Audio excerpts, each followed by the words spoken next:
Music plays, we invite you to simply close your eyes, relax, rest in the presence, and hold space.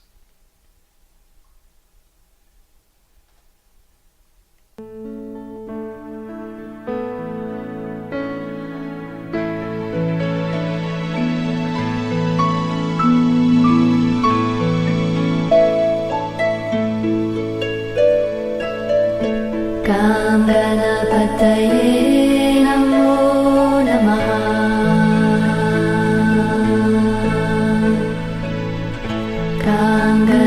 Ganapataye Namo Namaha. Ganapataye Namo Namaha.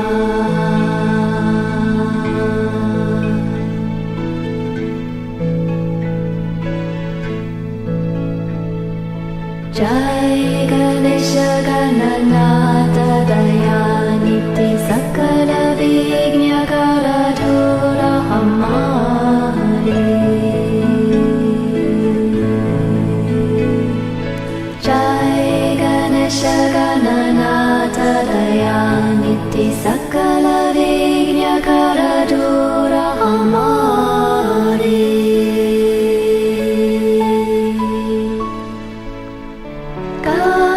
Ganapataye Namo Namaha. Ganapataye Namo Namaha. Ganapataye Namo Namaha. Ganapataye Namo Namaha.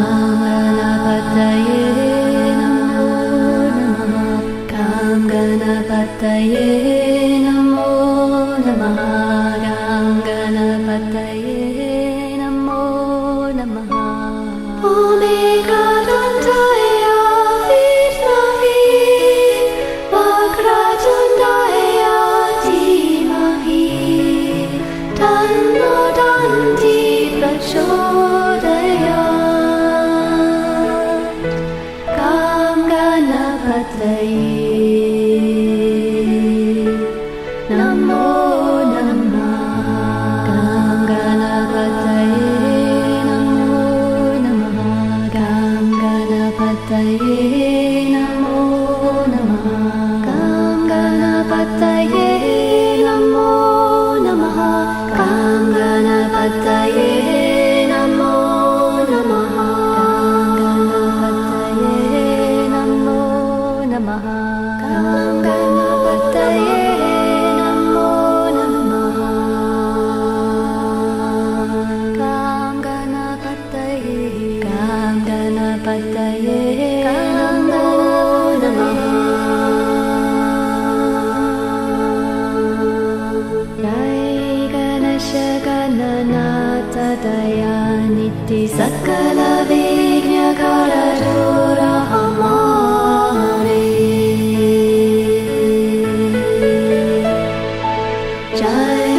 Namo Namaha Gam Ganapataye Namo Namaha Gam Ganapataye Namo Namaha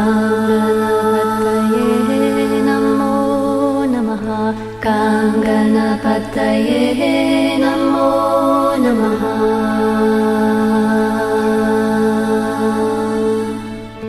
Gam Ganapataye Namo Namaha Gam Ganapataye Namo Namaha Jai Ganesha Gananata Dayaniti Sakala Vigna Karadura Hamari Jai Ganesha Gananata Dayaniti Sakala Vigna Karadura Hamari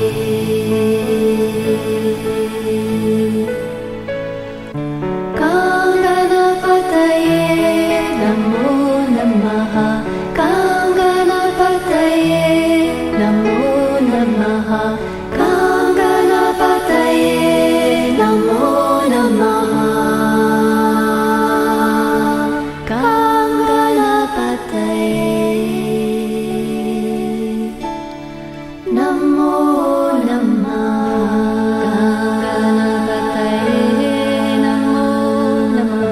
Gam Ganapataye Namo Namaha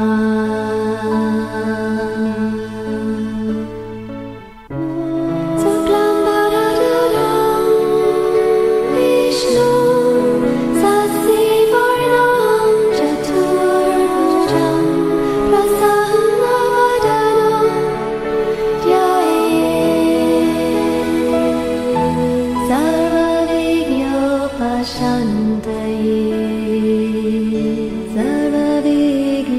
Sarvavignopashantaye Gam Ganapataye Namo Namaha Gam Ganapataye Namo Namaha Gam Ganapataye Namo Namaha Gam Ganapataye Namo Namaha Gam Ganapataye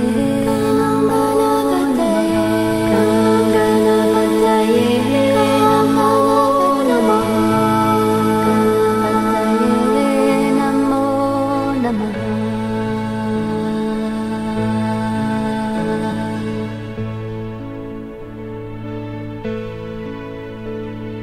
Jai Ganesha Gananata Dayaniti Sakala Vigna Karadura Hamari Jai Ganesha Gananata Dayaniti Sakala Vigna Karadura Hamari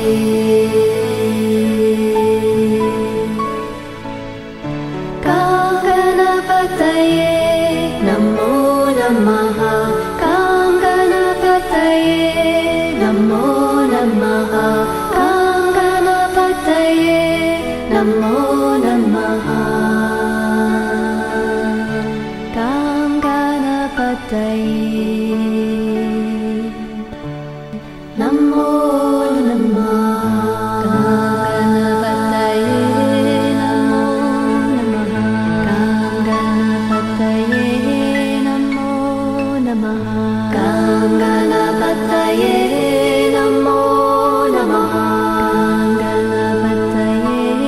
Namo Namaha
Namaste. Namaste. Welcome to our weekly online Satsang. Glad you could be with us. Satsang means community of truth, but basically it's any spiritual community where two or more people on the path of awakening and the flowering of the heart come together to share their journeys, to share their ups and downs, their breakthroughs. When we join together on the path, we strengthen one another exponentially. So it's a very important part of the path. Please find a community, a meditation group, a prayer group, a blessing circle somewhere near you where you can go and be physically present with others. But we'll always be here, at least as long as God's willing, on Monday nights. And this transcends all boundaries of distance. This is a wonderful use of the internet. We have people joining us from other countries, other continents, from the other side of the world. And this is a time when all of us who are awakening and our hearts are flowering in oneness with the divine source need to connect. The world's in a world of hurt, as some people would say. And what needs to happen is awakening. The darkness of the present world is competition, conflict, and war. And the new world that's emerging is cooperation, harmony, and peace. And that new world emerges spontaneously from the hearts and the lives of people who are awakened. So we need the whole collective consciousness of humanity to shift from divisive, egoic consciousness into oneness, harmony, peace, unity. And that happens one person at a time. But eventually, we believe that we'll reach a critical point where the whole collective consciousness shifts.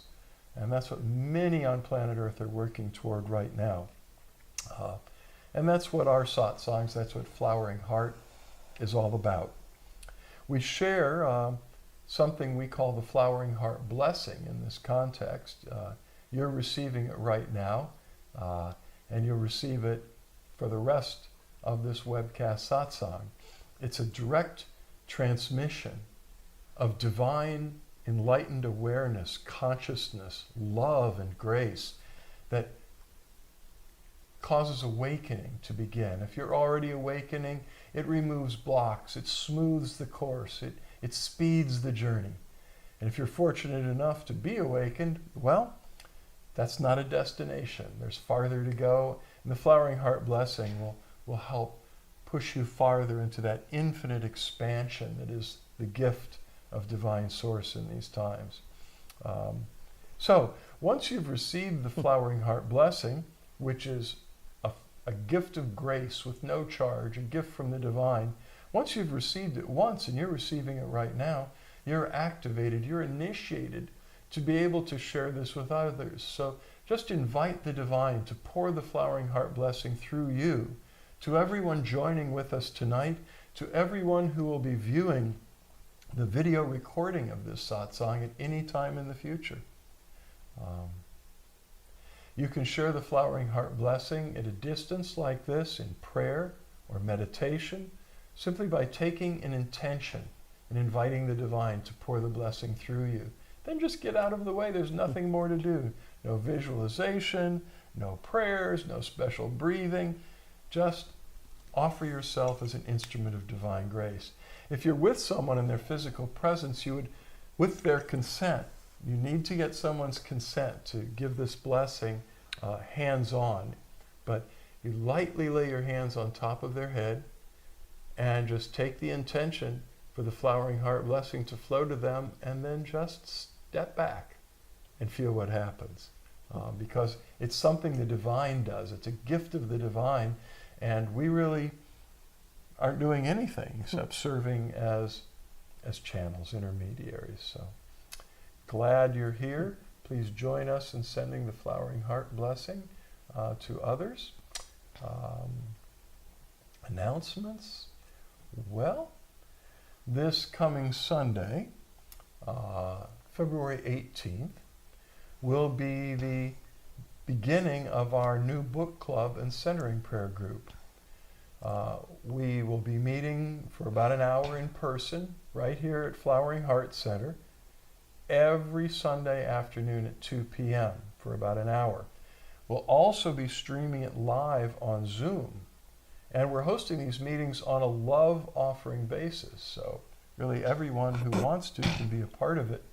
All of the information, the details, the Zoom link, the guidelines, about the book that we're going to be using, which the first book will be Open Mind, Open Heart by Thomas Keating, a wonderful book on the Christian contemplative tradition. All of that information's on our website.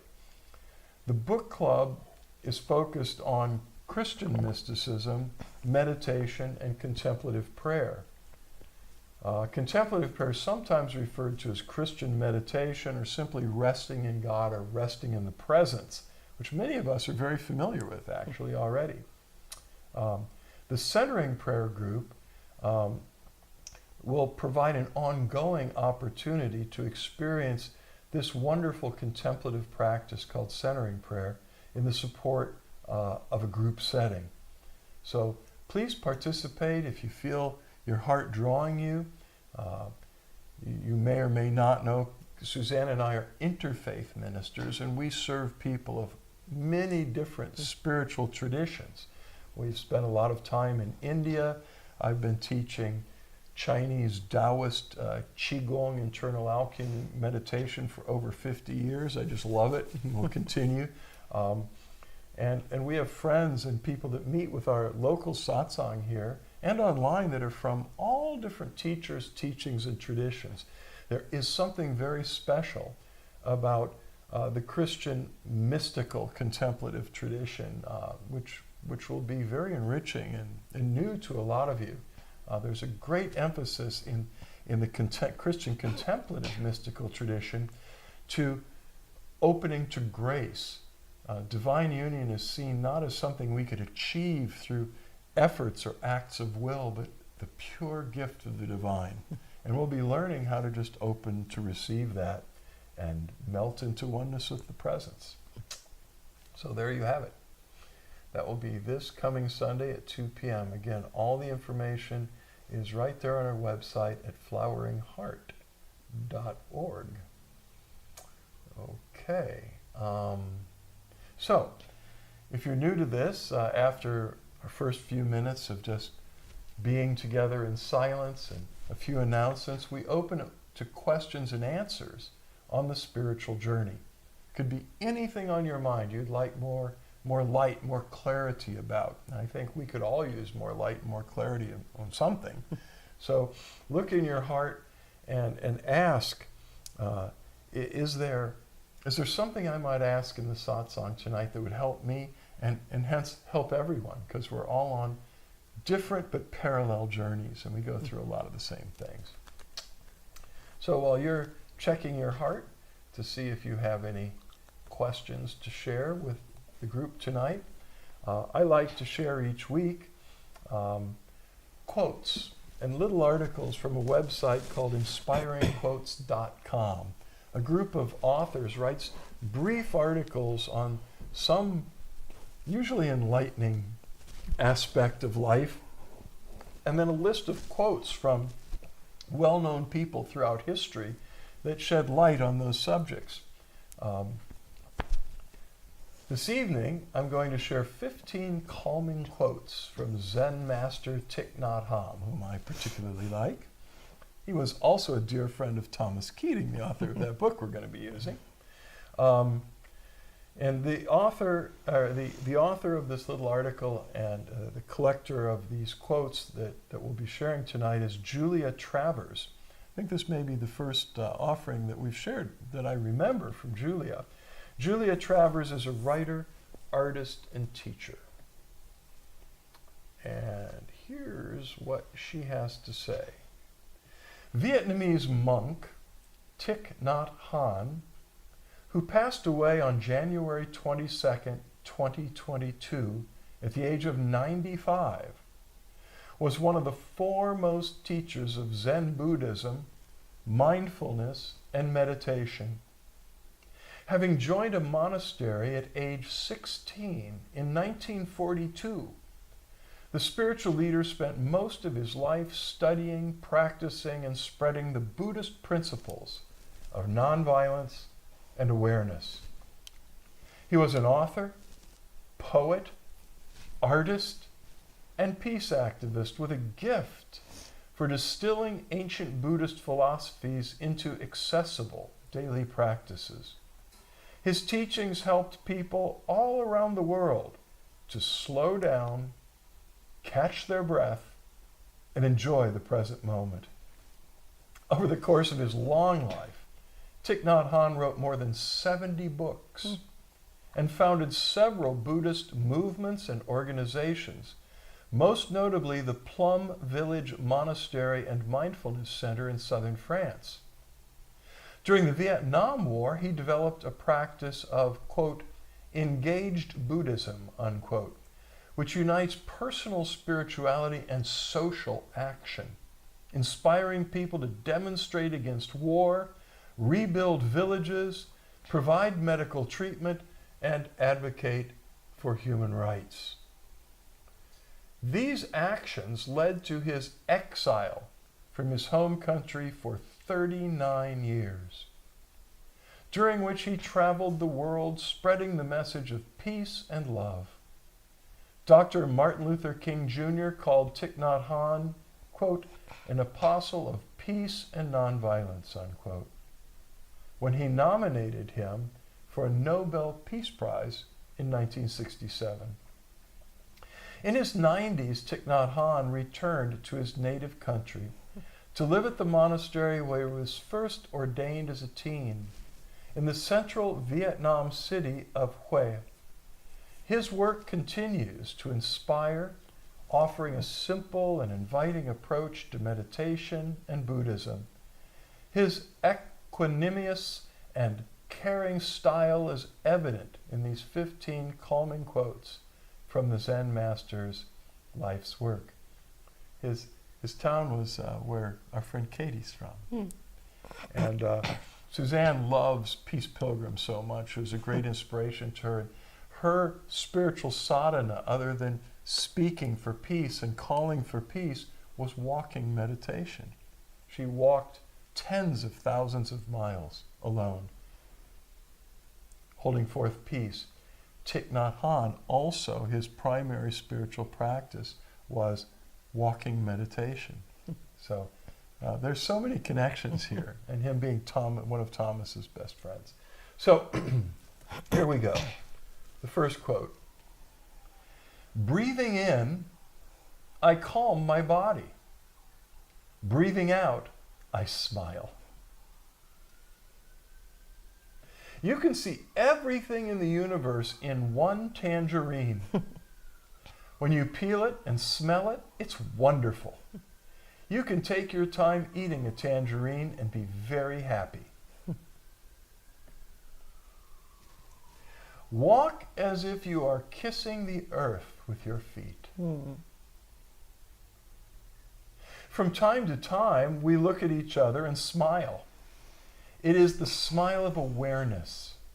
It proves that we are happy, that we are alive.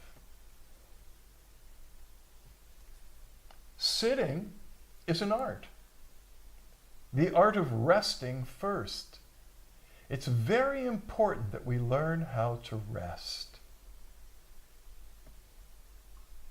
If we set aside time each day to be in a peaceful environment, to walk in nature, or even just to look at a flower or the sky, then that beauty will penetrate us and feed our love and our joy.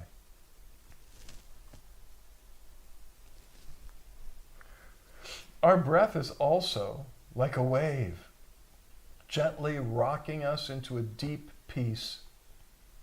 In this state of rest, our body and mind can release their burdens. A lot of healing happens just by letting go and sinking into this state of total relaxation.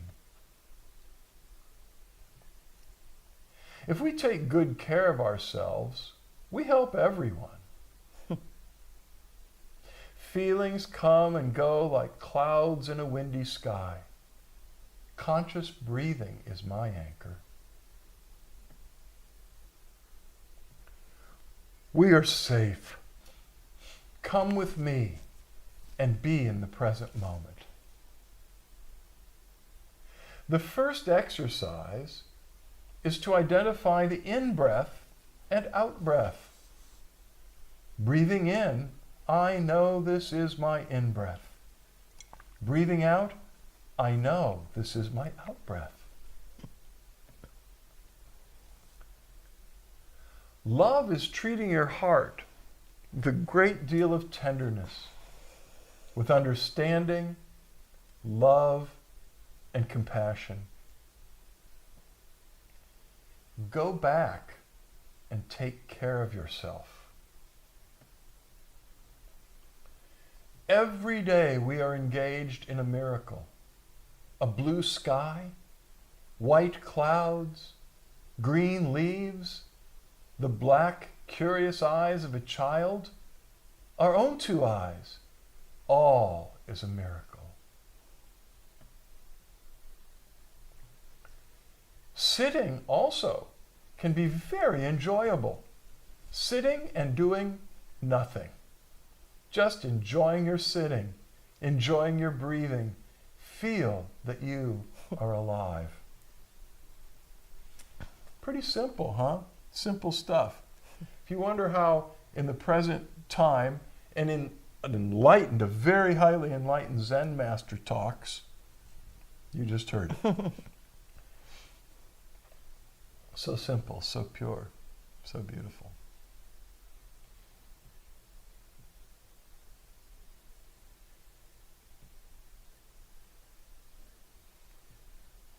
Hello, that's what I'm seeing. Hello. Well, hello back. Anything you'd like to share? I have more quotes. Also from Julia Travers. No? Well, okay. We'll take a few more minutes. Okay. Still working on my smile campaign. So, already we introduced Julie. This is 17 quotes about the peace and power of the ocean. This is particularly good stuff. So, most of the earth is covered by the ocean, and this vast saltwater realm holds a special place in the hearts of many. The ocean offers opportunities for exploration, rest, and play, as well as food and employment. Many people feel quieted or excited in the presence of its beautiful, powerful, and ever-moving waves, or experience a sense of connection and belonging at the seashore, which is perhaps not surprising given that our bodies are about 70% water. What's more, the ocean makes up about 70% of our blue planet's surface. And close to 97% of the world's water resides in the ocean at any given time. As we care for the ocean, we care for ourselves. The Native American Lakota tribe have a saying that has spread throughout the environmental movement in recent years, quote, "Water is life," unquote. The sea is the foundation of our ecosystem, providing access to clean water and food. Enjoying the ocean is healthy for us too. Time in nature has been found to be stress-reducing and healing. The fresh, salty air can ease respiratory distress, and while UV protection is important, a sunny day at the beach provides crucial vitamin D. It's little surprise that countless writers and thinkers have mused about the ocean's soothing rhythms, timeless power, and irresistible magnetism, as these 17 quotes attest. Take these in. Some of these are just so beautiful. We are tied to the ocean, And when we go back to the sea, whether it is to sail or to watch, we are going back from whence we came. John F. Kennedy. To me, the sea is a continual miracle. The fishes that swim, the rocks, the motion of the waves, the ships with men in them. What stranger miracles are there? Walt Whitman. The sea, that great library of books one cannot read. Ian Fleming. For whatever we lose, like a you or a me, it's always ourselves we find in the sea. E. Cummings. The sea, once it casts its spell, holds one in the net of wonder forever. Jacques Cousteau. But more wonderful than the love of old men and the lore of books is the secret lore of the ocean. H.P. Lovecraft. No water, no life. No blue, no green. Sylvia Earle. The cure for anything is salt water. Sweat, tears, or the sea. Karen Blixen. Somebody told me that this is the place where everything's better and everything's safe. Walk on the ocean, step on the stones. Flesh becomes water, wood becomes bone. Toad the Wet Sprocket. Ocean. It is time, perhaps, or the vessel filled with all motion, pure oneness that death cannot touch, the visceral green of consuming totality. Pablo Neruda. Your heart is the size of an ocean.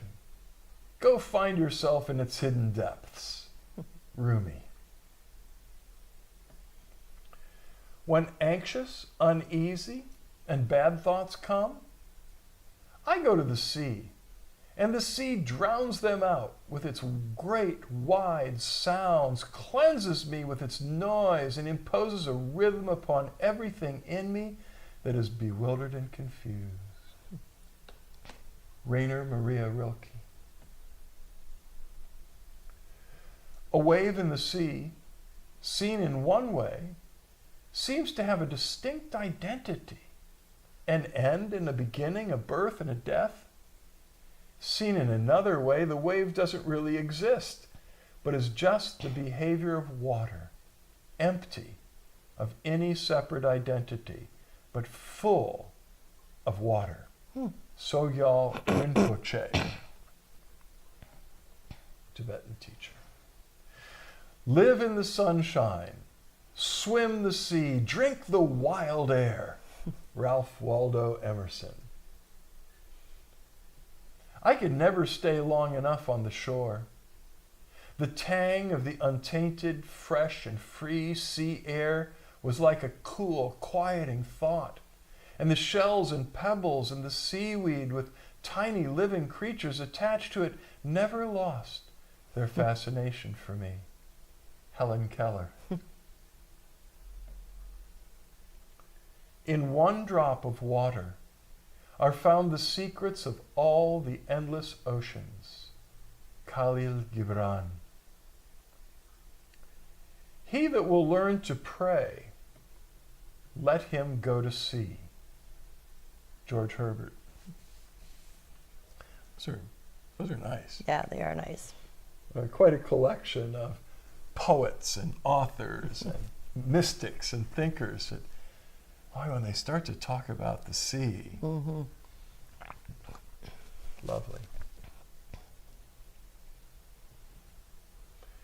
I think that's why we like to go down to the sea every day when we can. We walk the beach, we sit in front of the waves and just watch the grandeur of It's the kind ocean. of like the first set of quotes that you read too. Like I feel like my feet are kissing the earth when I'm walking, and especially at the ocean on the sand.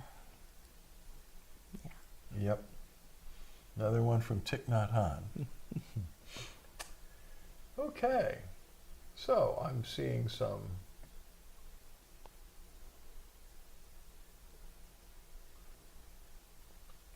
Jennifer asked, can you spell out the name of the Zen master from the first set of quotes, please?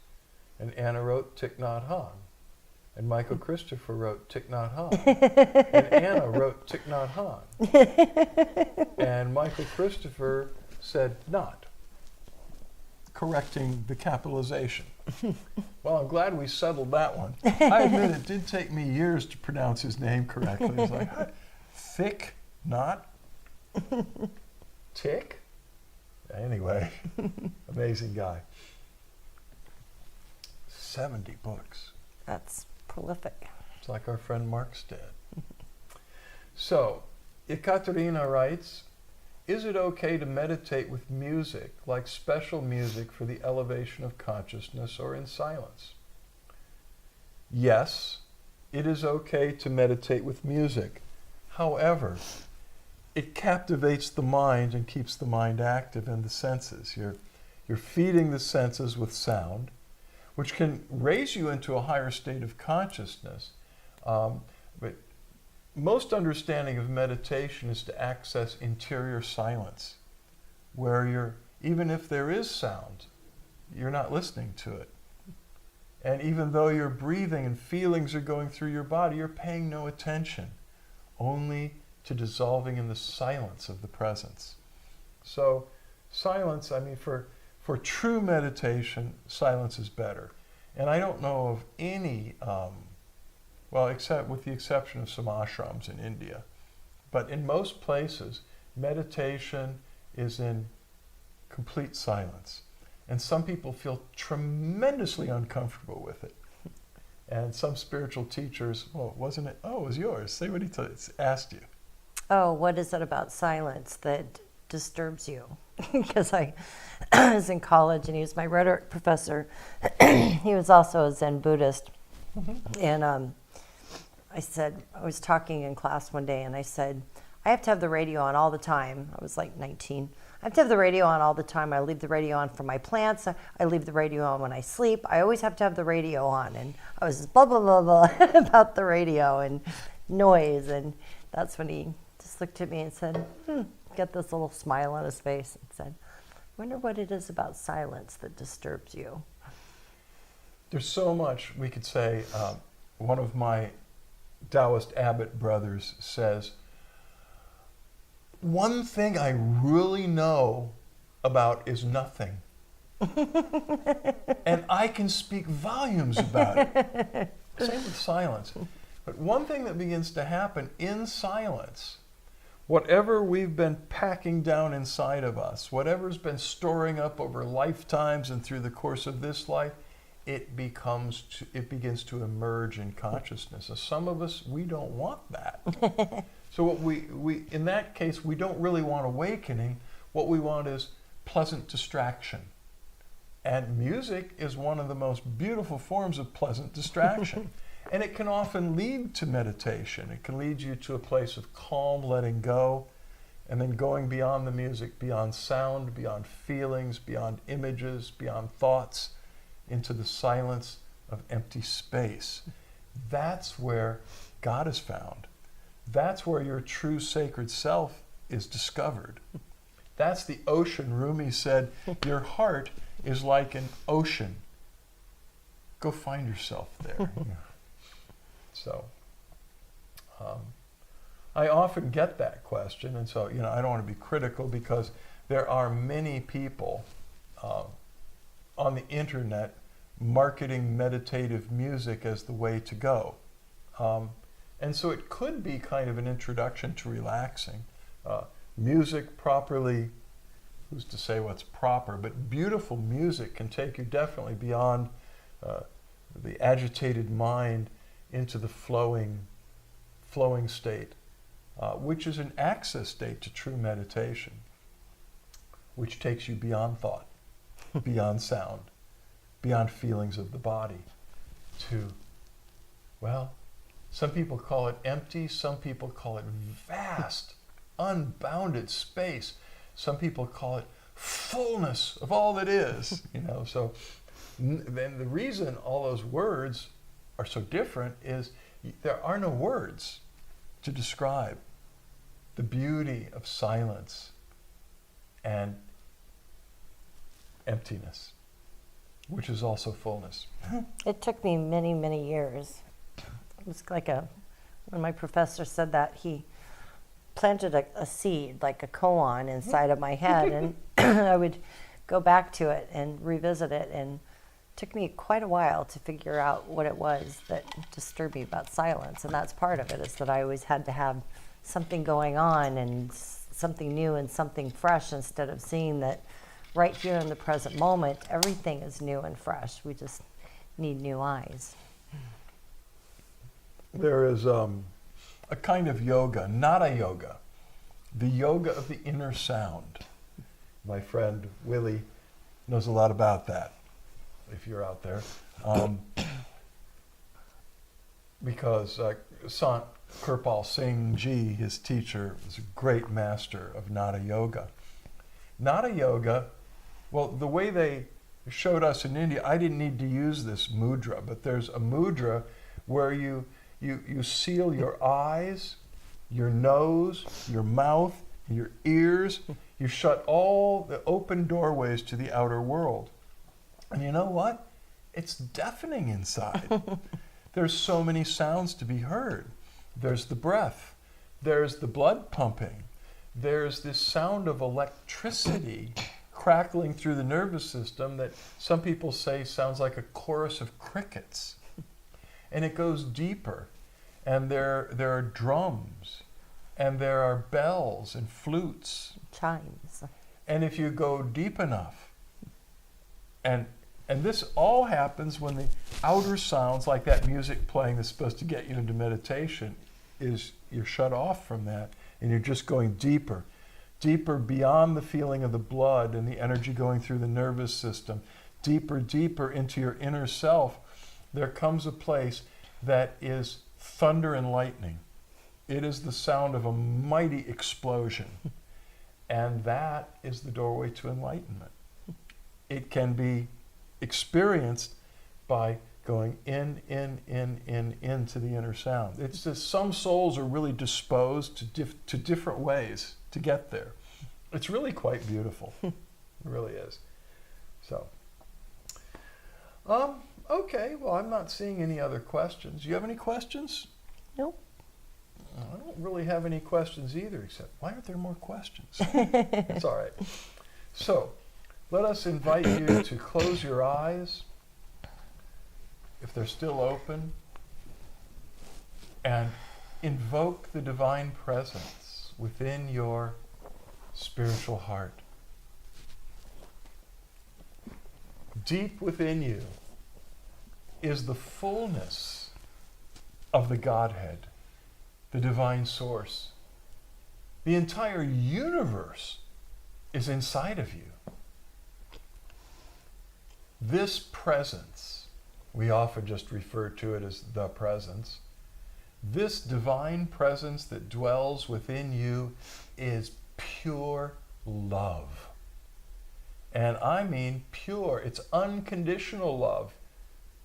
Many humans don't know anything about unconditional love. There's strings attached to most of our love. But the divine loves us with a love that is without any conditions. It's not like some religion taught us inaccurately that God is angry with us and there's a great distance between us because we're horrible sinners. Actually, the divine loves us even more deeply in our brokenness, in the depth of our need for help. I mean, wouldn't any parent love a child so deeply? So this presence that we're invoking now is pure unconditional love. Loves you exactly as you are. No strings attached. And it knows everything about you. It's not blind. It is all-knowing. It is all-wise. And its only desire is to embrace you in love and draw you into oneness, the awakening to your true nature, oneness with the divine.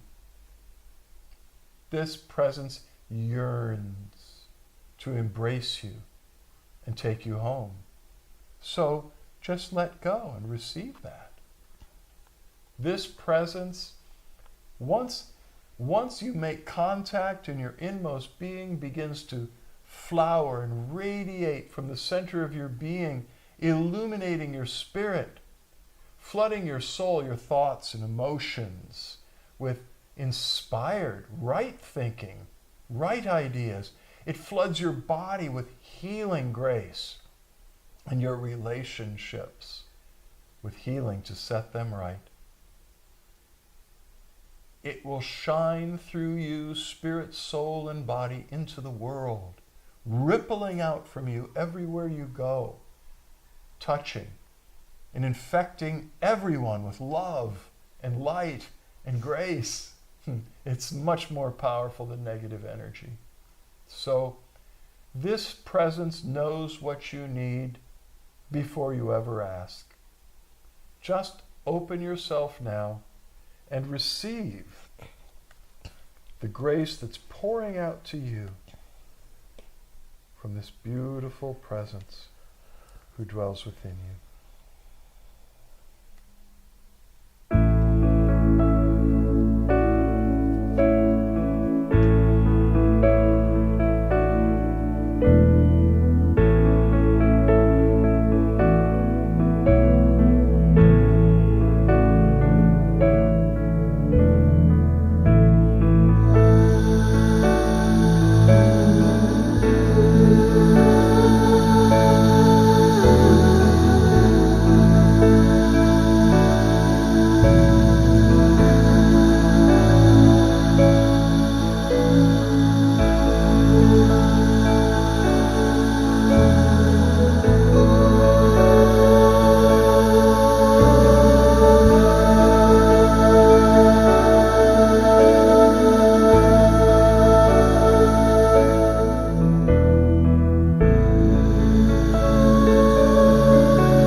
let us all take a strong intention for the presence to pour the flowering heart blessing through each and every one of us to all the others in the circle, as it flows back to us through all of them.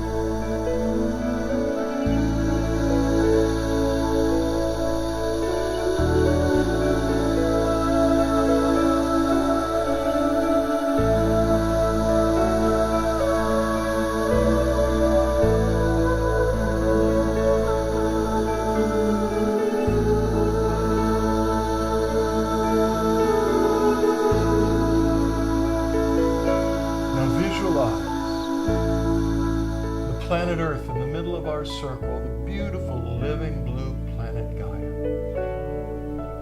And let us take a strong intent for the divine to bring healing to this planet.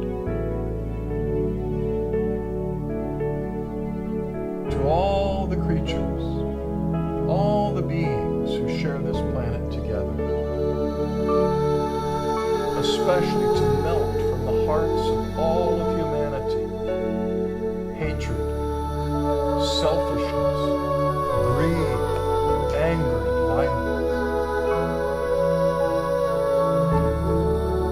May it be melted from the hearts of all humans. And may the heart of humanity awaken and flower in oneness with the divine.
Now you can relax and rest your hands in your lap and open your eyes and begin to make direct eye contact with Suzanne and or me.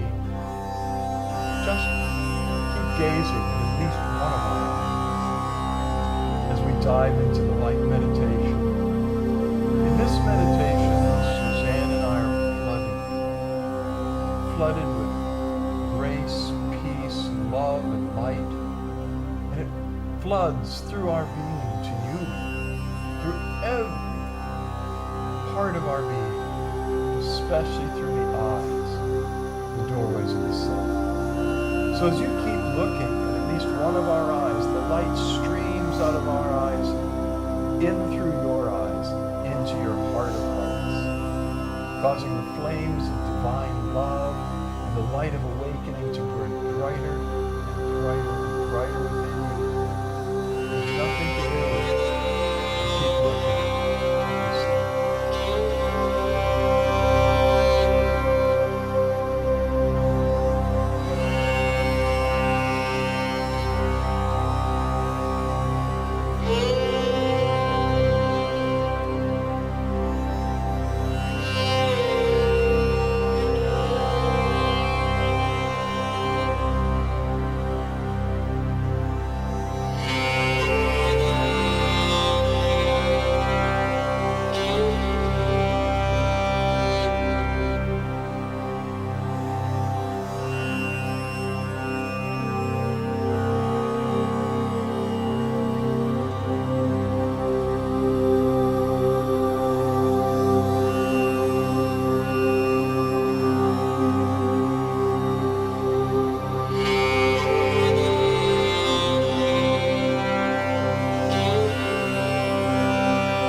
keep meditating as long as you want to.